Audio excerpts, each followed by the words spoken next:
Train এখন রয়েছে মোকামাতে, তো যা পরিস্থিতি বাইরে তাতে ঢুকতেই কিন্তু রয়েছে HRTC বুকিং অফিস। থালি যে আছে প্যান্ট্রিতে ভেজ থালি বা অন্যান্য থালি যা খেয়েছি যে হাওড়া অব্দি 1530 কিলোমিটার যাচ্ছে। একেবারেই প্রমোশন ভিডিও নয়। এসে গেছি আমরা আমাদের আত্মীয়র বাড়িতে, যেখানে আসার কথা ছিল, ভাবতে পারিনি, ঘুমিয়ে পড়েছিলাম, যাওয়া সম্ভব হয়নি। ট্রেন দাঁড়িয়েছে ঝাঁঝাতে, আর দেখো সব সিঙ্গারা খাওয়া চলছে, কম্পিটিশন। এই গল্পের শুরুটা হয়েছিল আরও একটু শুরুর থেকে।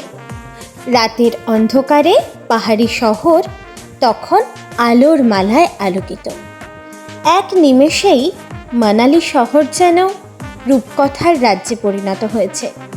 আজ সেই রূপকথার রাজ্যকে বিদায় জানিয়ে আমাদের এবার বাসায় ফেরার পালা।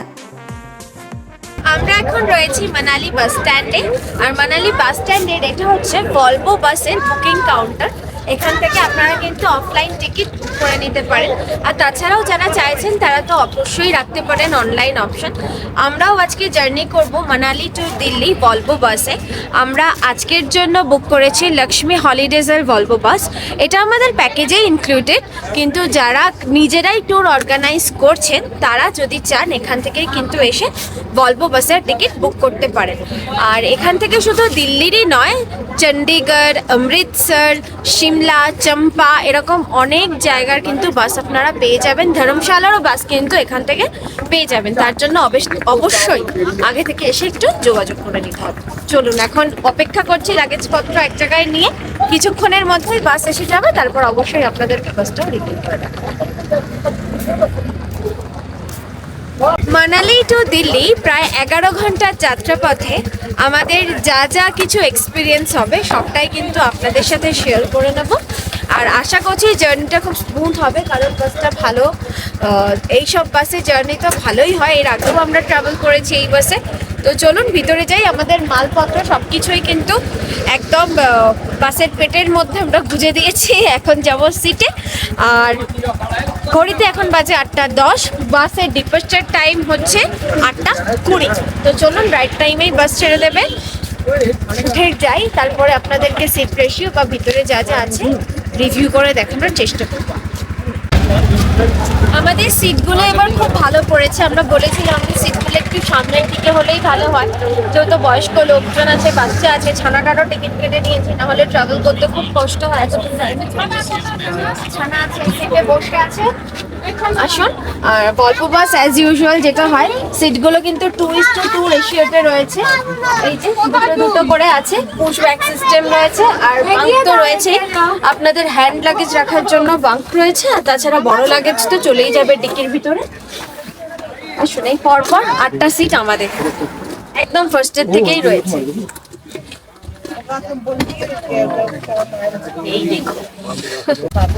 আর এই দেখুন, প্রত্যেকটা সিটের উপরেই কিন্তু রয়েছে পার্সোনাল এসি ভেন্ট, যেগুলো আপনারা নিজেরাই নিজেদের সুবিধা মতন অপারেট করতে পারবেন। এখন তো কোনোটারই দরকার নেই, এমনিতেই জমে বরফ হয়ে রয়েছে, তাই এগুলো আপাতত কোনো কাজে লাগবে না। তবে রয়েছে, সমস্ত সেটআপই রয়েছে অ্যাজ ইউজুয়াল। ভলভো বাসের যা যা ফিচার্স থাকে সবই পেয়ে যাবেন। চলুন। বাসে ওঠার সাথে সাথে দেওয়া হয়েছে আমাদের দুটো ওয়েস্ট ফেলার জন্য পলিথিন। অনেকের মানে আবর্জনা জমিয়ে রাখতেও লাগবে, আবার অনেকে করলেও লাগবে। টুকটাক যা খাবেন বাসে তার প্যাকেটগুলো এর মধ্যেই ফেলবেন, দয়া করে নোংরা করবেন না। আর দিয়েছে 500 করে জলের বোতল। এখানে ম্যাগাজিন হোল্ডার রয়েছে, ম্যাগাজিন হোল্ডারের মধ্যেই বোতলগুলোকে ঢুকিয়ে রেখেছি। আর এইটাও আছে, কিন্তু এটা একটু রিস্ক হয়ে যায় ব্রেকের সময়। একটু 1 2 3 और ये 8 आदमी।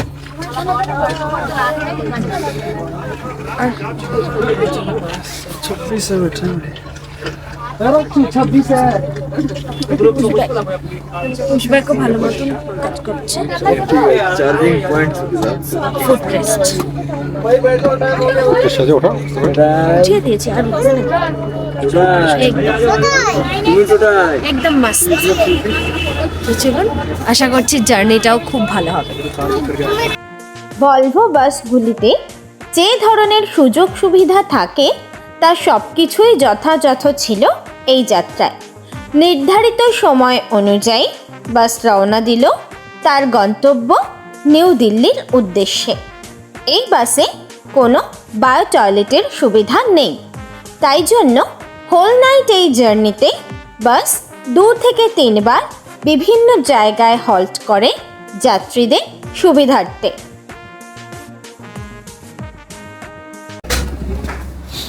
এত দিনের জার্নি, এত ক্লান্তি, একদম ডিপ ঘুমিয়ে পড়েছিলাম। ঘন্টা দুয়েক বাস চলার পর আমাদের বাস এসে এখন দাঁড়িয়েছে মান্ডি সাম্মার নামে একটি জায়গায়।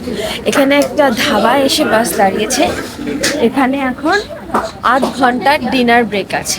তো 8 ঘন্টার মধ্যে যার যা ফ্রেশন আপ হওয়ার, খাবার সব কিছু করে একদম কমপ্লিট করে বাসে উঠে পড়তে হবে। ঠান্ডা বেশ ভালোই আছে, আমি জ্যাকেট পর্যন্ত খুলে রেখেছি। আমার এখন দুর্দান্ত ঠান্ডা লাগছে, আর ঘুমোচ্ছিলাম তো চট করে উঠে পড়ে চলে এসছে আর কি। জ্যাকেট পরার আর সময় হয়নি, মাথাতেও ছিল।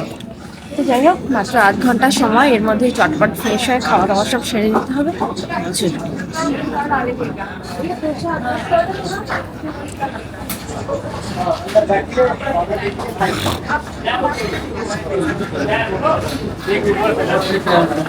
খাওয়া দাওয়া আমাদের হয়ে গেল। রান্না মোটামুটি, খুব একটা যে ভালো সেটা বলবো না, তবে কাজ চালিয়ে নেওয়ার জন্য ঠিক আছে। 8 ঘন্টার ব্রেক মোটামুটি শেষ, বাস অলরেডি হর্ন দিতে শুরু করে দিয়েছে। চলুন, আর একজন এই রাত্রিবেলা এসেও খাচ্ছে চা, তার যেটা অভ্যেস আর কি।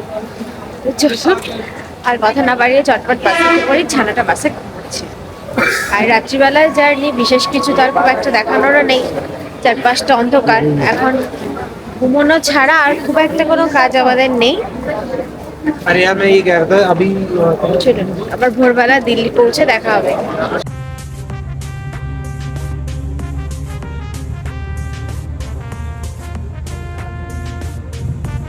ভোরের আলো ফুটতেই যখন ঘুম ভাঙল, তাকিয়ে দেখি রাজধানীর রাজপথের বুক চিরে ছুটে চলেছে আমাদের বাহন।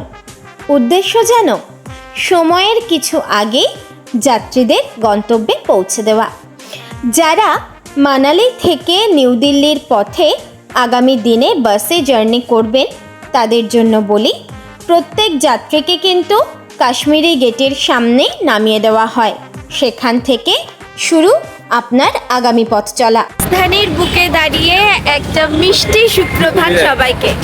বাস কিন্তু একদম রাইট টাইমে আমাদেরকে নামিয়ে দিয়েছে, সকাল 6:30টায় কাশ্মীরি গেট। আমরা এখন অপেক্ষা করছি আমাদের গাড়ির জন্য। গাড়ি বলা হয়েছে, গাড়ি আসছে। এখান থেকে আমরা কোনো হোটেলে যাচ্ছি না, আমরা যাচ্ছি আমাদের এক রিলেটিভের বাড়ি। সেটা তো আপনাদেরকে আগেই বলেছি, সেখানেই গিয়ে সেখানটা আপনাদেরকে ঘুরিয়ে দেখানোর চেষ্টা করব। যদি দিল্লিতে আরও কোথাও ঘোরার সুযোগ পাই সেটাও আপনাদেরকে ঘুরিয়ে দেখানোর চেষ্টা করব। চলুন, মালপত্র সব নামানো হয়ে গেছে, গাড়ি আসলে গাড়িতে উঠে রওনা দেব। শীতের সকালে দিনের প্রথম সূর্যকিরণ যেন আমাদেরকে সাদর আমন্ত্রণ জানাচ্ছে তার উষ্ণতার চাদরে মুড়ে। এ এক অপার সৌন্দর্য, যা ভাষায় প্রকাশ করার মতন শব্দ আমার জানা নেই। এসে গেছি আমরা আমাদের আত্মীয়র বাড়িতে, যেখানে আসার কথা ছিল। এসে কিন্তু সবাই আগে অনেকটা সময় আমরা বিশ্রাম করে সকালে চাও পান করা হয়ে গেছে, আর তার মধ্যেই আমার ছানা পেয়ে গেছে তারই আরো 2জন বন্ধুকে। हेलो, से हेलो। अपना अपना नाम बताओ। नाम नेम दाद मलिक। जोर से जोर से बताना। बताओ। व्हाट इज नेम दाद मलिक? अच्छा, तुम्हारा? अशद हुसैन। असरात हुसैन। তোমার নাম কি বলো? তোমার নাম বলে দাও। देश सरदार। देश सरकार। है पूरा नाम क्या है? देश सरकार। सरकार। देश सरकार। सरकार ही पूरा देश का। हाँ, सरकार है ना हम लोग, सरनेम सरकार है इसका। सब जगह पे राज हम लोग करते हैं, सरकार है ना। তো চলো একটু আড্ডা দিয়ে গল্প করি, আবার পরে দেখা হচ্ছে। কোনটা ছেড়ে কোনটা বলবো বলুন তো? এতদিন পর বাড়ি ফিরলে ঠিক মানুষ যেভাবে তৃপ্তিতে খায়, আমরাও আজকে প্রায় 9-10 দিন পর সেরকম তৃপ্তির খাবার খাচ্ছি। এক তো ঠাকুর যত্ন পাচ্ছি, তার উপরে এত রকম আইটেম, কোনটা ছেড়ে কোনটা বলবো। অপূর্ব। কিচ্ছু লাগবে না এই আর কিচ্ছু লাগবে না, আর কিছু লাগবে না, শুধু মানে কথা বলতে পারছি না, মনে হচ্ছে তাড়াতাড়ি করে চটপট খাবারটা খেয়ে আত্মা তৃপ্তি করি। জামাই সেজে বসেছে, হ্যাঁ সত্যি জামাই আদর। কত কিছু, ডাল, পটল ভাজা, আলু সেদ্ধ, বেগুন ভাজা, লেবু, পালং পনির, আচার, এখানে আছে চিকেন, হ্যাঁ মানে আবার ধনে পাতার চাটনি, স্যালাড আছে। ওহ, ভাবা যায় না। অপূর্ব।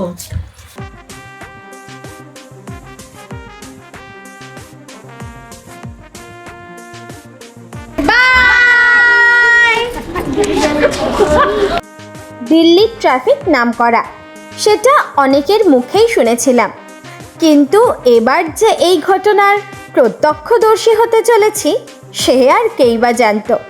টানা 2 থেকে আড়াই ঘন্টা জ্যামে ফেসে থাকার পর কোনো মতে দৌড়তে দৌড়তে স্টেশনে পৌঁছাই।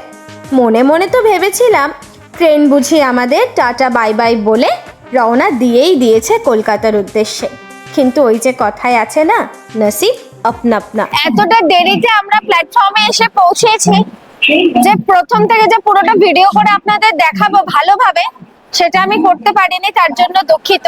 আজকে আমরা জার্নি করব ডাউন 12304 নিউ দিল্লি টু হাওড়া পূর্বা এক্সপ্রেসে। আমাদের আজকের coach number B5 AC 3 tyre.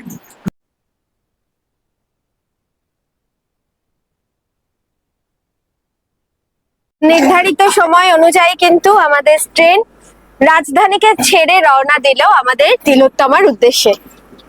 সময় মতনই ট্রেন ছেড়েছে আশা রাখছি, যদি লেট না করে তাহলে আমরা সময় মতোই কলকাতায় পৌঁছবো। পরন্ত বিকেলে রাজধানীকে বিদায় জানিয়ে শুরু করছি আরো নতুন একটা যাত্রা আপনাদেরকে সঙ্গে নিয়ে। চলুন ট্রেনের রিভিউটা একটু আপনাদের সাথে শেয়ার করে নিই। অ্যাজ ইউজুয়াল থার্ড এসির কোচগুলো যেরকম হয় এর মধ্যেও সেরকমই ফিচার্স সব দেওয়া রয়েছে। সিটগুলো রয়েছে 3:2 রেশিওতে, আর একটা রয়েছে ফুড টেবিল, রয়েছে মিরর, রয়েছে একটা র্যাকে কিন্তু বেডরোল প্রোভাইড করা হয়েছে, দেখতে পাচ্ছি র্যাকে বেডরোল প্রোভাইড করা হয়েছে, আর রয়েছে চার্জার পয়েন্ট। USB পোর্ট দেখতে পাচ্ছি না আপাতত, সবই এমনি চার্জার পয়েন্ট রয়েছে, কোনো USB পোর্ট কিন্তু নেই, দেখতে পেলাম না। আর এসিও ঠিকঠাক কাজ করছে, আপাতত এই ফিচার্স দেখতে পাচ্ছি। আর বাথরুমটাও আপনাদেরকে অবশ্যই পরে রিভিউ করে দেখাবো। আপাতত চলুন আমরা আজকে পাড়ি দেব দিল্লি থেকে হাওড়ার পথে প্রায় 1529 কিলোমিটার যাত্রাপথ। আর এই 1529 কিলোমিটার যাত্রাপথ কভার করতে পূর্বা এক্সপ্রেস সময় নেয় প্রায় কম বেশি 23 ঘন্টার মতো। নির্ধারিত সময়ের তুলনায় প্রায় 20 মিনিট দেরিতে আমাদের ট্রেন এসে পৌঁছেছে আজকের যাত্রাপথের প্রথম স্টপেজ আলিগড় জংশনে। নিউ দিল্লি থেকে আলিগড় জংশনের দূরত্ব প্রায় 130 কিলোমিটার। আর এই 130 কিলোমিটার যাত্রাপথ অতিক্রম করতে আমাদের ট্রেন এর মাঝে কভার করেছে 25টি ইন্টারমিডিয়েট স্টেশন। এখন অবধি জার্নি ভালোই, চলুন দেখা যাক আগে জার্নি কতটা স্মুথ হয়। 2 মিনিট স্টপেজ আছে, বেশিক্ষণ নিচে থাকবো না, তাহলে ট্রেন আমাকে রেখেই ঝিকঝিক করে চলে যাবে। আসুন। 209 কিলোমিটার পথ অতিক্রম করে আমরা রয়েছি এখন আমাদের দ্বিতীয় স্টপেজ টুন্ডলা জাংশনে।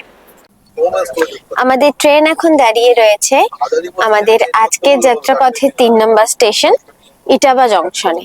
এখানে ট্রেনের টাইম 2 মিনিট, হল্ট টাইম আর কি 2 মিনিট। তো বলতে বলতে দেখুন ট্রেন ছেড়েও দিয়েছি ইটাওয়া থেকে। আমি আর এখন নিচে নামিনি, কারণ আমাদের ডিনার চলে এসছে।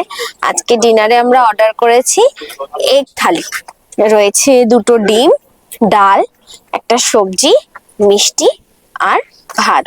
আর আমরা যেহেতু রুটি নিইনি, রুটির বদলে নিয়ে নিয়েছি একটা এক্সট্রা ভাত। রাত হয়ে গেছে, ছানাটাকে খাওয়াতে হবে, এখন রাত 9:30। তো চটপট ওকে খাবারটা খাইয়ে দেবো বলে আর নিচে নামিনি।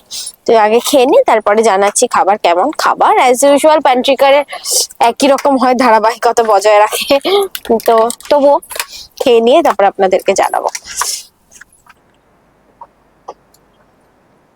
ক্লান্তিতে ঢুলু ঢুলু চোখ নিয়ে আমরা এসে গেছি কানপুর সেন্ট্রালে। আমাদের আজকের চতুর্থ স্টপেজ।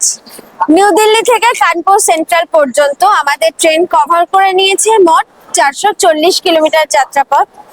আর এই প্ল্যাটফর্মে আমাদের স্টপেজ রয়েছে ট্রেনের মাত্র 10 মিনিট। সময় ঘড়ি বলছে এখন ঘড়িতে 11টা 28। আর আমাদের ট্রেন নির্ধারিত সময়ের তুলনায় কিন্তু চলছে প্রায় 28 মিনিট দেরিতে। বাইরে প্রচন্ড কুয়াশা। যদি এতটাই কুয়াশা থাকে তাহলে আগে তো ট্রেন আরো ডিলে করবে।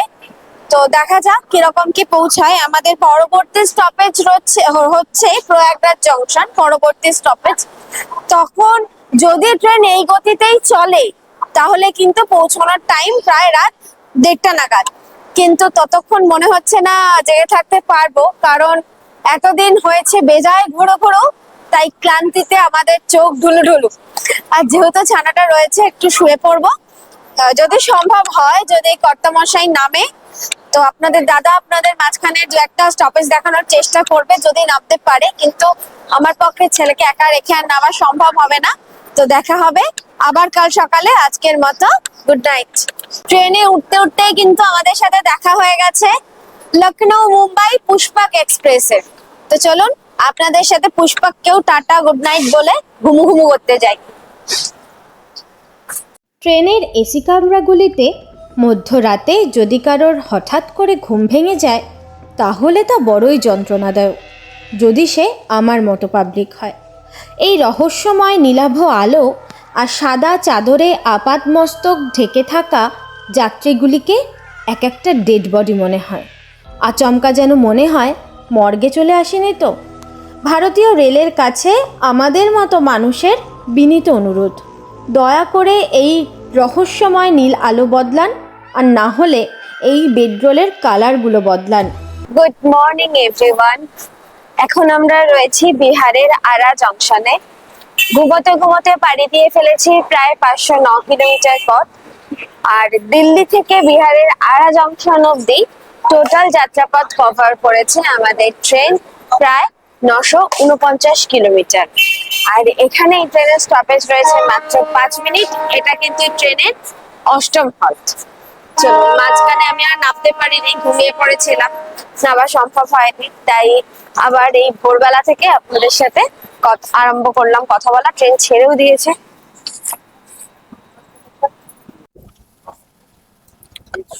রেল একটা জাতীয় সম্পদ আমাদের ভারতীয় রেল। মানে তার যে এরকম শোচনীয় অবস্থা ভাবলে না নিজেদের মনেই কষ্ট হয়। মানে এটা রিজার্ভেশন ডিব্বা নাকি জেনারেল ডিব্বা বোঝার উপায় নেই। এমন হয়ে আছে রাস্তাটা, যারা উঠবে নামবে তাদের তো মানে খুবই কষ্ট।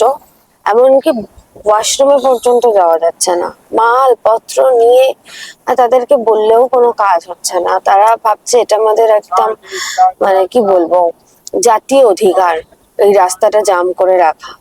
মানে কোনো সিস্টেম নেই, কেউ কিছু বলছে না, কোনো ট্রেনে জিআরপি নেই, কোনো মানে চেকার নেই যে তারা এসে ডিব্বাটাকে এরকম খালি করবে।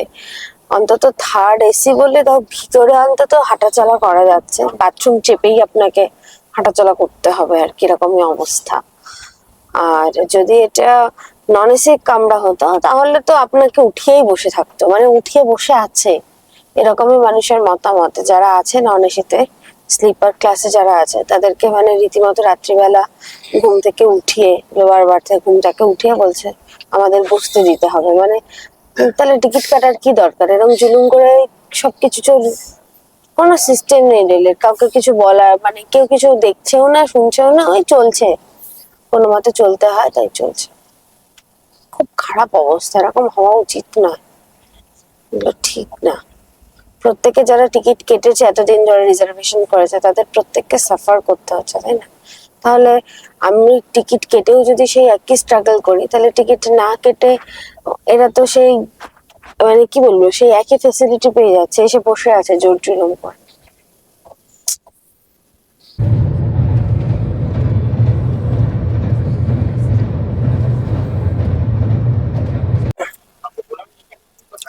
সকাল সকাল একদম উইন্ডো সিটে চায়ের কাপ হাতে নিয়ে বসে পড়েছি, গরম চায়ের চুমুক দিতে দিতে বাইরের দৃশ্য। আহ, দেখতে দেখতে আমাদের 998 কিলোমিটারের যাত্রাপথ অতিক্রম করা হয়ে গেছে, আর এখন আমরা পৌঁছেছি বিহারের রাজধানী পাটনাতে। এটা আমাদের ট্রেনের 10 নম্বর স্টপেজ, আর এই পাটনা জংশনে আমাদের ট্রেনের হল্ট টাইম হচ্ছে 10 মিনিট। আর ট্রেন দিয়েছে 2 নম্বর প্ল্যাটফর্মে। আর আস্তে আস্তেই আমাদের সাথে কিন্তু দেখা হয়ে গেছে পাটনা নিউ দিল্লি বন্দে ভারতে।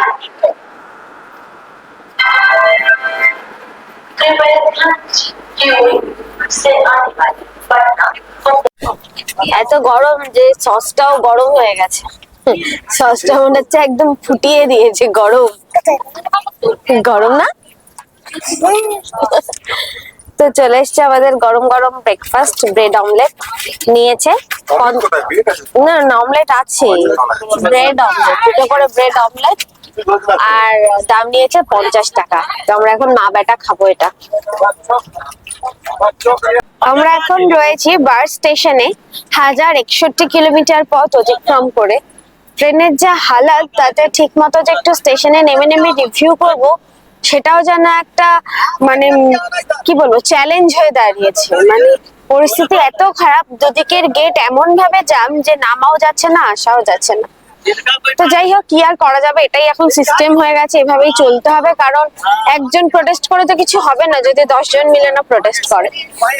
তো যাই হোক, আমরা রয়েছি 1061 কিলোমিটার পথ অতিক্রম করে বাস স্টেশনে। ট্রেন 10 মিনিট লেটে চলছে নির্ধারিত সময়ের তুলনায়, আর এই প্ল্যাটফর্মে আমাদের ট্রেনের স্টপেজ মাত্র 2 মিনিট। চলুন। রেলের ক্লিনিং স্টাফরা কামরাগুলি যথেষ্ট পরিষ্কার পরিচ্ছন্ন রেখেছেন। এক্ষেত্রে বলবো, লং রুটের ট্রেনগুলিতে যদি ওয়াশরুমের দিকেও একটু নজরদারি করা হয় তাহলে ভালো হয়।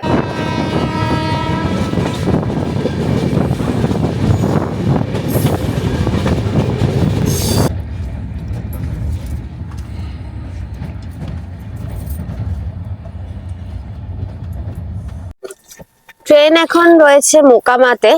তো যা পরিস্থিতি বাইরে, তাতে নামা সম্ভব হলো না, নামতে পারা যাবে না। ছেলেটা উঠে পড়েছে, তবুও নামতেই পারতাম। আর মানে দুটো গেট পুরো জাম হয়ে রয়েছে, সেখানে লোকজন সরছেও না, মাল মানুষ সবকিছু দিয়ে পুরো প্যাকড আপ। বাথরুমেও যাওয়া যাচ্ছে না, আর নামাও যাচ্ছে না, তাই আমি নেমে দেখাতে পারলাম না। মোকামা ছেড়ে দিয়েছে, দেখুন ভিতরে বসে বসেই আপনাদের রিভিউ করে দেখাচ্ছি, কি করবো। 12304 নিউ দিল্লি হাওড়া পূর্ব এক্সপ্রেস এই মুহূর্তে এসে পৌঁছেছে তার 14 নম্বর স্টপেজ কিউল জংশনে। এখানে এই ট্রেনের স্টপেজ মাত্র 2 মিনিট, আর ট্রেন চলছে কিন্তু 15 মিনিট দেরিতে। আর নিউ দিল্লি থেকে কিউল জংশন অব্দি আমরা পার করেছি মোট 1121 কিলোমিটার যাত্রাপথ। সিগন্যাল হয়ে গেছে, চলুন উঠে পড়ি। তো চলুন, সিগন্যাল হয়ে গেছে, হুইসেলও দিয়ে দিয়েছে, চটপট ট্রেনে উঠে পড়ি। চলে এসো, উঠে এসো, আর কিছু।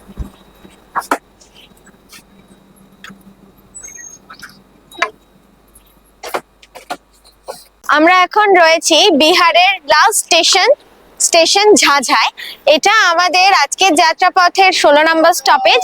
আর ট্রেন কিন্তু এখানে ঢুকেছে 35 মিনিট আগে, মানে বিফোর টাইমে কিন্তু রয়েছে আমাদের ট্রেন। তো এখানে অফিসিয়াল হল্ট টাইম তো 5 মিনিট, কিন্তু ট্রেন এখানে 35 মিনিট বেশি দাঁড়াবে, কারণ যেই সময় ছাড়ার কথা সে সময় তো ছাড়তে হবে।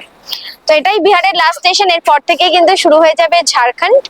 তো আর আমরা নিউ দিল্লি থেকে এই ঝাঝা স্টেশন অব্দি কভার করে ফেলেছি ইতিমধ্যে মোট 1175 কিলোমিটারের যাত্রাপথ।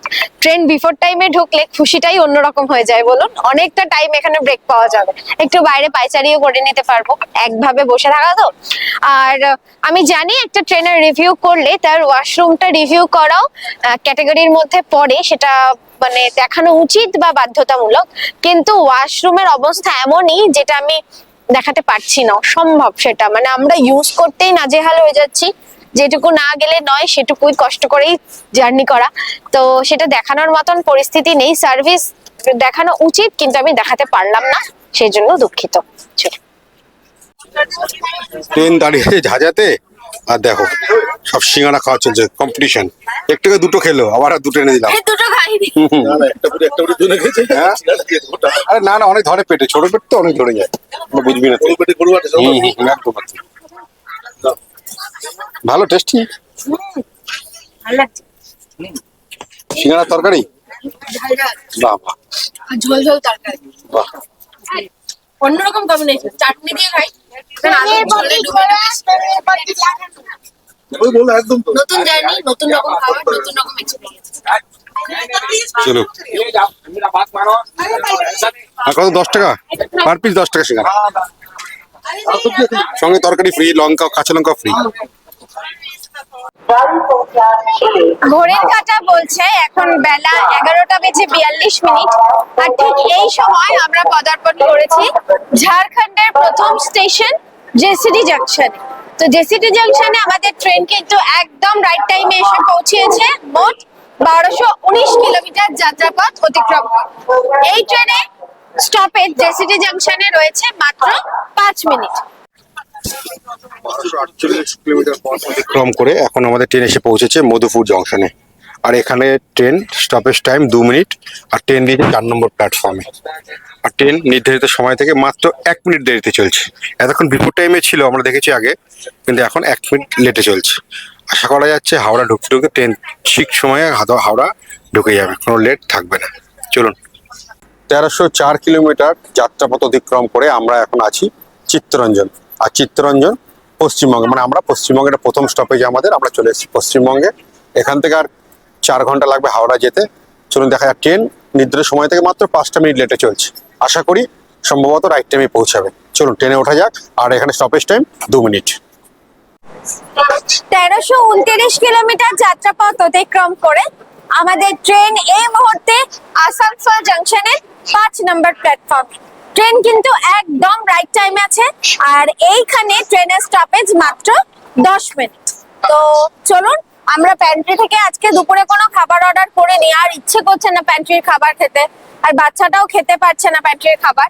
দেখবো আসানসোল জাংশন থেকে যদি কোনো খাবার পাই, খাবার তুলে নিয়ে তারপরে চলে যাব ভিতরে। চলুন, চোখ মুখের অবস্থা খুবই খারাপ, সেটাই স্বাভাবিক, এতদিনের জার্নি, তার মধ্যে ওয়াশরুমের হাল একেবারেই বেহাল, কিছু করার নেই।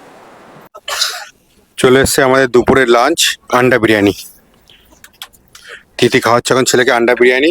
এটা আমি প্যান্ট্রি থেকে গিয়ে নিয়ে এসেছি, এই আসেনি, মানে কোচে আসেনি, আমি সেই প্যান্ট্রি থেকে গিয়ে নিয়ে এসেছি। আসানসোলে যখন গাড়ি দাঁড়িয়েছিল আমি চলে গেলাম প্যান্ট্রি থেকে নিয়ে এসেছি, শুধুমাত্র ছেলের জন্য। দুপুরে আমরা কিছু খাবো না, এই সত্যি বাইরের খাবার, ট্রেনের খাবার খেয়ে না মুখে এবার অরুচি হয়ে গেছে। ঠাকুর যদি চায় তো রাত্রে বাড়ি গিয়ে ভাত খাবো। চলুন ছেলে খেয়ে নি, কারণ ছোট মানুষ, ও না খেয়ে থাকতে পারবে না। তবে এমনি থালি যে আছে প্যান্ট্রিতে, ভেজ থালি বা অন্যান্য থালি যা খেয়েছি যে টেস্ট, তার থেকে এটা ভালো, তার তুলনায় এটা ভালো লাগে। এর দাম নিয়েছে 100 টাকা, বুঝতে পারছেন তো? একই মশলা আর খেতে ইচ্ছা করছে। ঠিক আছে, চলুন ও খেয়ে নি, পরে স্টেশন অফিসে দেখা হচ্ছে। 1372 কিলোমিটার পথ অতিক্রম করে আমাদের ট্রেন এই মুহূর্তে এসে পৌঁছিয়েছে দুর্গাপুরে। এই স্টেশনে ট্রেনের স্টপেজ মাত্র 2 মিনিট, আর আমাদের ট্রেন কিন্তু চলছে নির্ধারিত সময়ের তুলনায় প্রায় 22 মিনিট লেট। মাঝখানে আর একটাই স্টপেজ, তারপরে কিন্তু আমরা পৌঁছে যাব হাওড়ায়। দুর্গাপুরে 4 নম্বর প্ল্যাটফর্মে দিয়েছে আমাদের পূর্বা এক্সপ্রেস।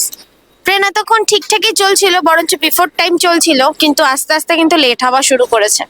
চলুন দেখা যাক কি হয় শেষ পর্যন্ত।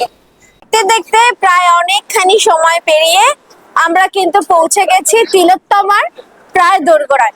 আমাদের ট্রেন এই মুহূর্তে দাঁড়িয়ে রয়েছে বর্ধমান জংশনে, আর আমাদের এর পরবর্তী স্টপেজ হচ্ছে হাওড়া, মানে সেটাই আমাদের গন্তব্যস্থল। হাওড়া ঢোকার আগে বর্ধমানই আমাদের লাস্ট স্টপেজ। ট্রেন কিন্তু আবার 5 মিনিট বিফোর টাইম ঢুকেছে। তো তো এখানে হল টাইম 5 মিনিট, তো যেহেতু বিফোর টাইম ঢুকেছে আশা করছি আরো 2-3 মিনিট বেশি দাঁড়াবে। তো চলুন, বর্ধমান থেকে হাওড়া অবধি আমরা কিন্তু কভার করব মোট 33টি ইন্টারমিডিয়েট স্টেশন। আমাদের ট্রেন এখন ক্রস করছে ডানকুনি জংশন, জোর কদমে চলছে প্রস্তুতি পর্ব। আর ডানকুনি জংশনে হল্ট নেই, যদি হল্ট থাকতো তবে এখানেই নেমে পড়তাম। এখান থেকে আমার বাড়ি যাওয়া অনেক বেশি সহজ হাওড়ার তুলনায়। তো চলুন চটপট তৈরি হয়ে নিই, কিছুক্ষণের মধ্যেই নেমে পড়তে হবে। আসেনি সাউন্ড আসে